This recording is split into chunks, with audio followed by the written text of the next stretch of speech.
El Clasico মাঠে গড়ানোর আগে শুরু হয়েছিল দুই দলের কথার লড়াই। রিয়াল মাদ্রিদ চুরি করে এমন কথা বলে এল ক্লাসিকোর আগুনে ঘি ঢেলেছিলেন লামিন ইয়ামাল। কিন্তু মুখের কথায় যতই আগুন ঝরাক না কেন, রবিবার রাতে সান্তিয়াগো বার্নাব্যুতে ততটাই নিষ্প্রভ দেখা গেল বার্সার তরুণ তারকাকে। শেষ পর্যন্ত মৌসুমের প্রথম ক্লাসিকোতে বার্সেলোনা হেরেছে 2-1 গোলে। কিন্তু প্রশ্ন হচ্ছে, রিয়ালের কাছে কেন এভাবে হারতে হলো বার্সেলোনাকে? বিস্তারিত জানাচ্ছেন বদিউজ্জামান মিলন। আগের মৌসুমে চিরপ্রতিদ্বন্দ্বী বার্সেলোনার কাছে হারের জ্বালায় জ্বলেছে রিয়াল মাদ্রিদ।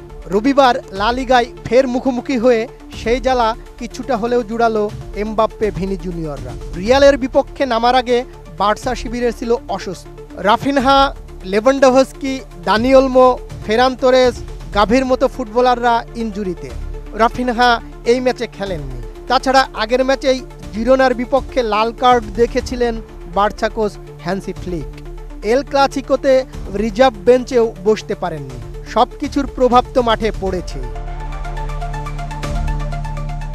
ম্যাচে বার্সেলোনা পিছিয়ে থাকার বেশ কয়েকটি কারণ ছিল। এমবাপ্পের গতির সঙ্গে তাল মেলাতে ব্যর্থ ছিলেন বার্সার ডিফেন্ডাররা। বেলিংহামের গোলটিতে তো মার্কিংয়ে সম্পূর্ণ ব্যর্থ ছিলেন গার্সিয়া কুন্দেরা।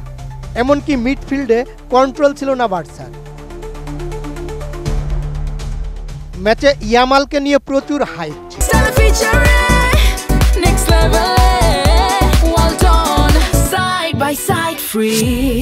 প্রত্যাশাও ছিল, কিন্তু তিনি যেন দৌড়াতেই পারছিলেন না ভালো মতো। রিয়ালের ডিফেন্ডাররা তাকে বলতে গেলে বোতলবন্দি করে রেখেছে। ফেরান তোরেসও ফ্লপ। ম্যাচে তিনিও প্রায় অদৃশ্য ছিলেন। গোলমুখ বলতে গেলে খুলতেই পারেননি। যদিও ম্যাচে বল পজিশনে 52 ভাগে গিয়েছিল বার্সেলোনা। শট অন টার্গেটে 9টি শট রাখতে পারে রিয়াল, যেখান থেকে 2টি গোলে অনুদিত হয়েছে। আর বার্সার 6টি শট থেকে গোল হয়েছে মাত্র 1টি। 10 ম্যাচে 27 পয়েন্ট নিয়ে লা লিগার শীর্ষে রিয়াল মাদ্রিদ, 22 পয়েন্ট নিয়ে 2-এ Barcelona.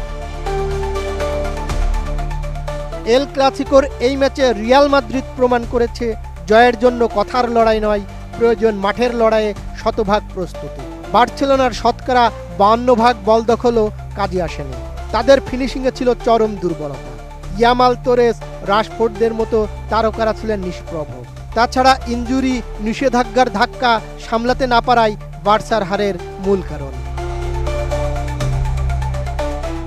Desk report, ATN news.